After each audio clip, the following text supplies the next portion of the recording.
30 years. Can you believe it's the 30th anniversary of Contra? No, not the Iran-Contra scandal, but Contra the arcade game.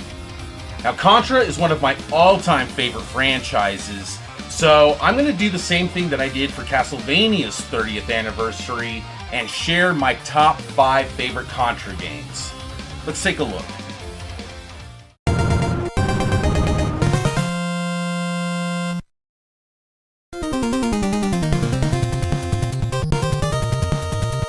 The game that started it all, Contra on the NES stars Bill Rizer and Lance Bean in the defining archetype of the run-and-gun shooter. A home port of the 1987 arcade original, Konami built off of games such as Russian Attack, arming Contra's protagonists with guns to save the world from a master race of aliens led by the vile Red Falcon.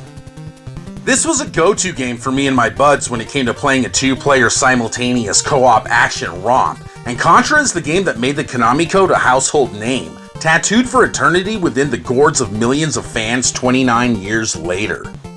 And in a brilliant marketing strategy to entice players, the geniuses at Konami totally took advantage of 80s pop culture, modeling the game's heroes after the 2 most popular movie action stars at the time, Arnold Schwarzenegger and Sylvester Stallone, its antagonists after H.R. Giger's alien design, and the title of the game, which is a reference to the CIA-backed Nicaraguan rebels of the same name. The gameplay is simple and intuitive, while at the same time offering a fair challenge. The game has a reputation for being difficult, but it is by far one of the easiest games in the series. I can no-death run this puppy no problem. Though, I still sometimes screw up at this part. No! The graphics are of typical Konami excellence, and the soundtrack is undoubtedly one of the best that the NES has to offer. Contra is one of the games that I still play regularly to this day. It can be finished in under 20 minutes, requires skill and quick reflexes, and is just a ton of fun. No NES collection should be without this gem.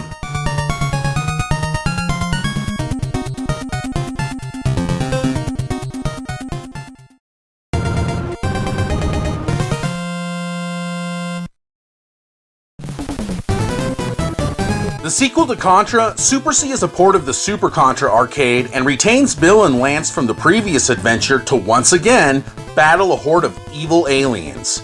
The gameplay is identical to that of its predecessor, offering both horizontal and vertical scrolling stages and replacing the pseudo 3D view of the original with overhead stages similar to those of Commando.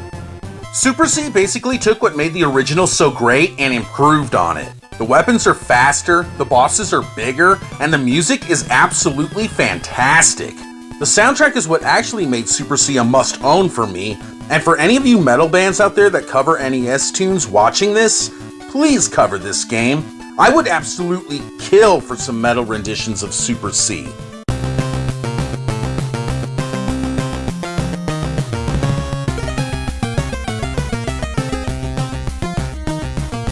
My only knock on this game would be its difficulty, as it is by far the easiest in the series. I don't know if it's because I had already mastered the original by the time this one came out, or because of less challenging level design and enemy placement, probably a little bit of both, but I beat Super C the same day I got it. But that never stopped me from replaying it over and over again, to the point where I can easily no-death run this game too. Super C is another fun-as-hell 2-player co-op affair that simply should not be missed. Aliens beware.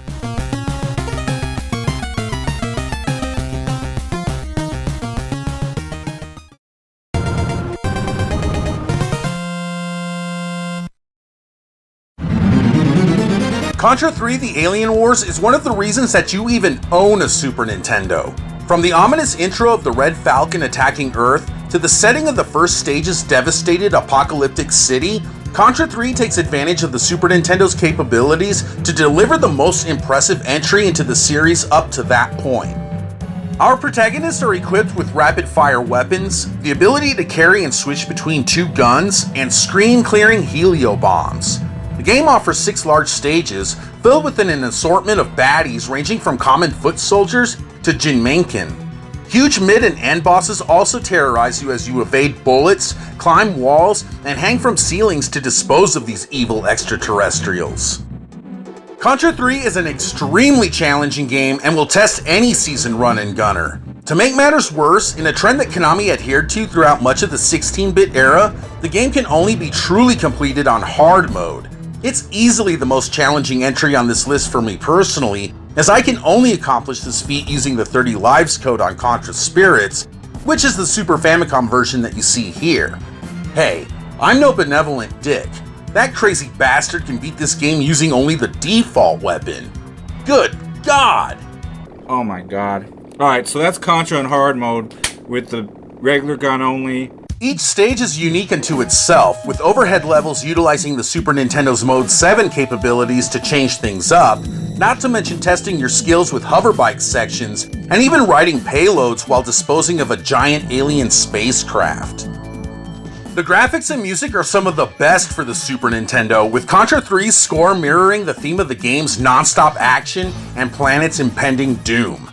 And with planes decimating the already ravaged Earth, giant gun-toting cyborgs pumping out bullets left and right, partnered with the most disgusting creatures engaged in a merciless onslaught, Contra 3 is not for the weak, and is an absolute 16-bit masterpiece.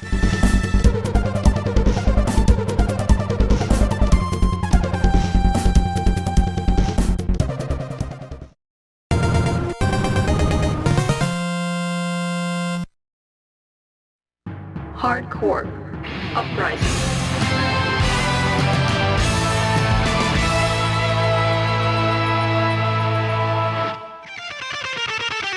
One of the best games in the franchise doesn't even have the word Contra in the title? That's right, and this game could have easily made the top spot. It's that damn good. Hardcore Uprising was released on both the Xbox 360 and PlayStation 3, and serves as a prequel to the excellent Contra Hardcore. Developed by Arc System Works, Uprising employs the company's quintessential anime art style design, setting you in a vibrant cartoon-like world filled with animated baddies and obstacles. While I can see some Contra fans being turned off by this art direction, and admittedly, I prefer a more realistic aesthetic in Contra games myself, there's no denying that this game looks absolutely gorgeous. The gameplay is typical of Contra with some added maneuvers such as a double and even triple jump, strafing, and on the ground and mid-air dashes. In Rising mode, you have the ability to choose one of several playable characters, each with their own specific attributes, with the ability to earn core points, which enables you to purchase new moves, weapon upgrades, extra stamina, lives, and a whole lot more. Powering up each character is absolutely addicting and adds an extra element that surprisingly the franchise had sorely needed. And playing online with a friend is just as addictive, with communication being a key facet in overthrowing the Commonwealth regime. The game is extremely challenging and requires a ton of replay and memorization. Easter eggs are hidden throughout, and the game is loaded with bosses galore. The background music consists of a myriad of heavy metal riffs, which is the perfect soundtrack to complement Uprising's non-stop action and mayhem. The stages are absolutely epic, and the entire game can take over an hour to finish. Hell, I can finish the original Contra in the same amount of time that it takes just to complete the final stage in Uprising. I freaking love it! And of course, if you're an absolute masochist, you can also partake in the sadistic arcade mode, which sets limits on your life bar, weapons, and abilities. This mode is absolutely brutal, but can be done with a ton of practice. Hardcore Uprising is an amazing game that offers so much more in comparison to previous entries in the series. Different characters, including Sayuri, who uses a sword instead of a gun, the level up system, the numerous bosses and epic stages, all give this game so much replay value, it's ridiculous. But there are also cheap deaths throughout that can be extremely frustrating, and the controls aren't as tight as the number one selection on this list, but this is in no way a deal breaker. Hardcore Uprising is simply a must-own for Contra fans.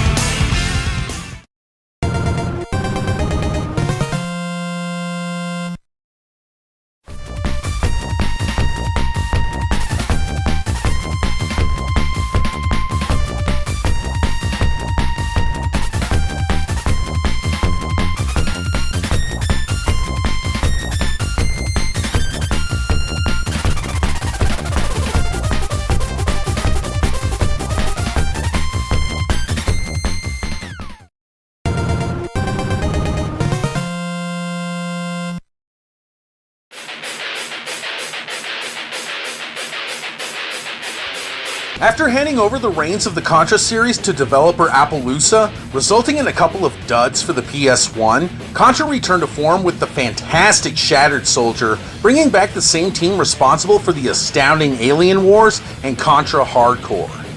Released for the PlayStation 2, Shattered Soldier is a non-stop action-filled killing spree, hitting you up against arguably the most grotesque and merciless villains in the series. Bill Rizer returns with his new partner Lucia, a cybernetic killing machine, to stop the evil faction known as Blood Falcon from decimating the already barren Earth. Unlike with previous entries in the series, Shattered Soldier doesn't have special weapons to collect. Instead, you always have the same 3 weapons in tow from the onset, and deciding when and where to best utilize these alien eradicating firearms adds to the strategy and overall enjoyment of the game. You're naturally armed with a machine gun, along with a flamethrower and grenade launcher. In addition to rapid-fire shots, these 3 weapons can also be charged to release more powerful projectiles. While this may initially turn off some fans, believe me when I say that it works, and it works well. I'm the type of guy that only likes to use 2 or 3 different weapons in a Contra game anyway. The majority of Shattered Soldier is a side-scrolling affair filled with your average grunts and bosses. You could even say that this edition of Contra is a boss rush game, and the memorization of patterns combined with impeccable timing is impertinent to survival because Shattered Soldier is simply unforgiving. This game will put hair on your chest, let me tell you.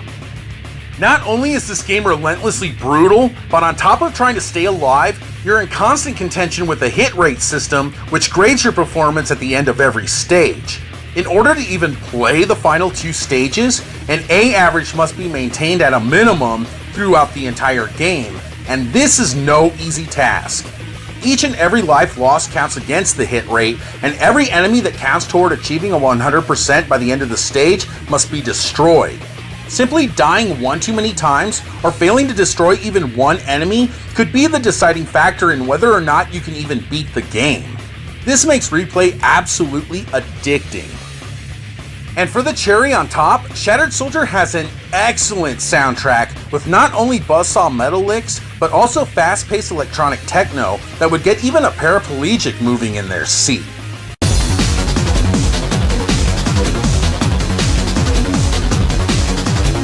Contra Shattered Soldier is an absolute blast, with fantastic graphics, a killer soundtrack, tight as hell controls, gigantic monsters, and a challenge so harrowing it would test even Mr. Perfect himself. Shattered Soldier is everything I have ever wanted in a run-and-gun game and more. It is not only my favorite Contra game in the series, it's also one of my favorite games of all time.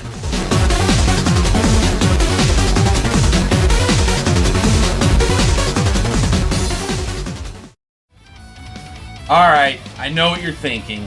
Why is Contra Hardcore only an honorable mention? I'll tell you.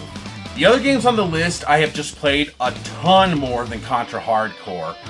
And honestly, this game intimidates me. I played the hell out of it maybe 9 years ago and I got really far in it, but I still couldn't beat it. And ever since then, I've just been reluctant to pop it back in because I know I'm going to have to memorize the enemies, memorize the patterns, and die a whole bunch before I can get anywhere, and it intimidates me. But you know what? When I popped this in to get footage for this video, I was having an absolute blast. And you could probably argue that this game is better than the Alien Wars. So, one of these days, sometime soon here, I'm going to sit back down with this game, I'm going to beat it, and I'll probably throw up a review for it. So, it's a great game, don't get me wrong, but I just haven't played it as much as the others, but I'll rectify that. So anyway, what are your 5 favorite Contra games?